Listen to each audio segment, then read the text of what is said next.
ಎಲ್ಲರಿಗೂ ನಮಸ್ತೆ. Welcome back to N P food channel. ಇವತ್ತು ಸಿಂಪಲ್ಲಾಗಿ ಬ್ಯಾಚುಲರ್ಸ್ ಆಗಿರ್ಬೋದು ಅಥವಾ ಮನೇಲಿ ಆಗಿರ್ಬೋದು, ನೈಟ್ ಡಿನ್ನರ್ಗೆ, ಮಧ್ಯಾಹ್ನದ ಲಂಚಿಗೆ ಎಲ್ಲರೂ ಇಷ್ಟಪಡುವಂತಹ ಎಗ್ ಬುರ್ಜಿ ರೆಸಿಪಿನ ರೊಟ್ಟಿ ಮಾಡೋದ್ರ ಜೊತೆ ತೋರಿಸ್ತಾ ಇದ್ದೀನಿ. ಬನ್ನಿ ನೋಡೋಣ ಹೇಗೆ ಮಾಡೋದು ಅಂತ. 1.5 ಕಪ್ ಆಗುವಷ್ಟು ನೀರನ್ನು ಇಲ್ಲಿ ನಾನು ಕುದಿಯೋಕೆ ಇಟ್ಕೊಂಡಿದ್ದೀನಿ. ಅದಕ್ಕೆ ಸ್ವಲ್ಪ ಜೋಳದ ಹಿಟ್ಟನ್ನು ಹಾಕ್ಕೊಂಡಿದ್ದೀನಿ. ನಾನು ರೊಟ್ಟಿ ಮಾಡೋಕ್ಕೆ ತೆಗೆದಿಟ್ಕೊಂಡಿರೋಂಥ ಹಿಟ್ಟಿಗೆ ಈ ಕುದಿಯೋ ನೀರನ್ನು ಹಾಕಿ ಈ ರೀತಿ ಒಂದು ಸ್ಪೂನಿನ ಸಹಾಯದಿಂದ ನಾವು ಈ ಥರ ಹಿಟ್ಟನ್ನು ಮಿಕ್ಸ್ ಮಾಡ್ಕೊಳ್ಳೋಣ. ನೀರು ಯಾವುದೇ ಕಾರಣಕ್ಕೂ ಆರಬಾರ್ದು, ಅದು ಕುದಿಯೋ ನೀರನ್ನೇ ಹಾಕಬೇಕು. ಹಾಗಾದಾಗ ಮಾತ್ರ ಇಲ್ಲೇನಾಗುತ್ತೆ ಅಂದರೆ ಜಿಗಿಟ್ ಅನ್ನೋದು ಬರುತ್ತೆ. ಅಂದರೆ ರೊಟ್ಟಿ ಮಾಡಬೇಕಾದ್ರೆ ಎಲ್ಲೂ ಕೂಡ ಬ್ರೇಕ್ ಆಗಲ್ಲ. ಈ ಕಡೆ ನಾವು ಎಗ್ ಬುರ್ಜಿಗಾಗುವಷ್ಟು ಅಂದರೆ ಮೊಟ್ಟೆನ ತೊಗೊಂಡು ಅದು ಮುಳುಗೋಷ್ಟು ನೀರನ್ನು ಹಾಕ್ಕೊಂಡು ವಿಸಿಲ್ ಕೂಗೋಕ್ಕೆ ಇಟ್ಕೊಳ್ಳೋಣ. ಅದಾದ ನಂತರ ನಾವಿಲ್ಲಿ ಬಿಸಿನೀರು ಹಾಕಿ ಕಲಸಿಟ್ಕೊಂಡಿರೋಂತಹ ಹಿಟ್ಟನ್ನು ಚೆನ್ನಾಗಿ ನಾದ್ಕೋಬೇಕು. ನಾವು ಎಷ್ಟು ಚೆನ್ನಾಗಿ ಹಿಟ್ಟನ್ನು ನಾದುತ್ತೇವೋ ಅಷ್ಟೇ ಚೆನ್ನಾಗಿ ರೊಟ್ಟಿ ಅನ್ನೋದು ಬರುತ್ತೆ. ಅಂದರೆ ಮಿಡಲ್ ಬ್ರೇಕ್ ಆಗೋದಾಗಲಿ ಅಥವಾ ಎಡ್ಜಸ್ ಬ್ರೇಕ್ ಆಗೋದಾಗಲಿ ಆಗಲ್ಲ.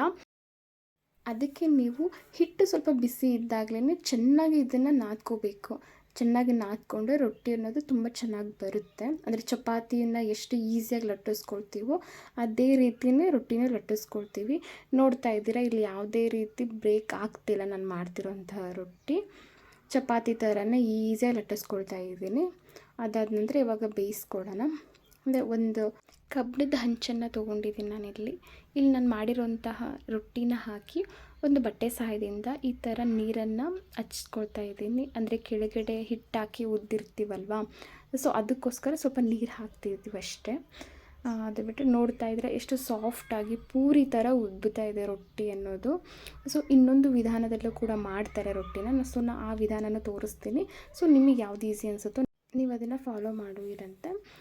ಇವಾಗ ನೋಡ್ತಾ ಇದ್ದೀರಾ ಎಷ್ಟು ಚೆನ್ನಾಗಿ ಬರ್ತಿದೆ ರೊಟ್ಟಿ ಅಂತ. ತುಂಬ ಸಿಂಪಲ್ ರೊಟ್ಟಿ ಮಾಡೋದೆಲ್ಲ, ಬಟ್ ಸ್ಟಾರ್ಟಿಂಗ್ ಬರಲ್ಲ, ಮಾಡ್ತಾ ಮಾಡ್ತಾ ಅಭ್ಯಾಸ ಆಗುತ್ತೆ. ಯಾಕಂದರೆ ನಮ್ಮ ಸೈಡು ಒಂದು ಭಾಗ ಊಟದಲ್ಲಿ ಒಂದು ಭಾಗನೇ ಅಂತ ಹೇಳ್ಬೋದು. ಪ್ರತಿನಿತ್ಯ ರೊಟ್ಟಿ ಇರಲೇಬೇಕು, ಅದಕ್ಕೋಸ್ಕರ ನಮಗಿದು ಅಭ್ಯಾಸ ಆಗಿದೆ. ಇವಾಗ ಒಂದು ಕಡಾಯಿಗೆ 4-5 ಸ್ಪೂನ್ ಎಣ್ಣೆನ ಹಾಕ್ಕೊಂಡು ಈರುಳ್ಳಿನ ಸ್ಲೈಸಸ್ ಮಾಡಿ ಹಾಕ್ಕೊಂಡಿದ್ದೀನಿ. ನೀವು ಚಿಕ್ಕದಾಗಾದರೂ ಕಟ್ ಮಾಡ್ಕೋಬೋದು ಅಥವಾ ಈ ಥರ ಉದ್ದುದಾಗಿ ಕಟ್ ಮಾಡ್ಕೋಬೋದು. ಅದೇ ರೀತಿ ಮೆಣಸಿನ್ಕಾಯಿ ಹಾಕ್ಕೊಂಡಿದ್ದೀನಿ. ನೆಕ್ಸ್ಟು ಖಾರದ ಪುಡಿ ಹಾಕೋಬೇಕಾಗಿರೋದ್ರಿಂದ ಮೆಣಸಿನ್ಕಾಯಿನ ಜಸ್ಟ್ ಒಂದು ಮಾತ್ರ ತೊಗೊಂಡಿದ್ದೀನಿ ನಾನಿಲ್ಲಿ. ಅದೇ ರೀತಿ ಒಂದು ಟೊಮೊಟೊನ ತೊಗೊಳ್ತಾ ಇದ್ದೀನಿ.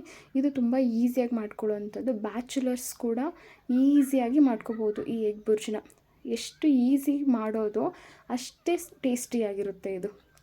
ಅದೇ ರೀತಿ ಖಾರದ ಪುಡಿ ಒಂದು ಸ್ಪೂನ್ ಆಗೋಷ್ಟು ಚಿಕನ್ ಮಸಾಲ ತೊಗೊಂಡಿದ್ದೀನಿ. ಅದೇ ರೀತಿ ಸ್ವಲ್ಪ ಉಪ್ಪು. ಇಲ್ಲಿ ನೀರನ್ನು ಹಾಕ್ಕೊಳ್ತಿದ್ದೀನಿ ನಾನು.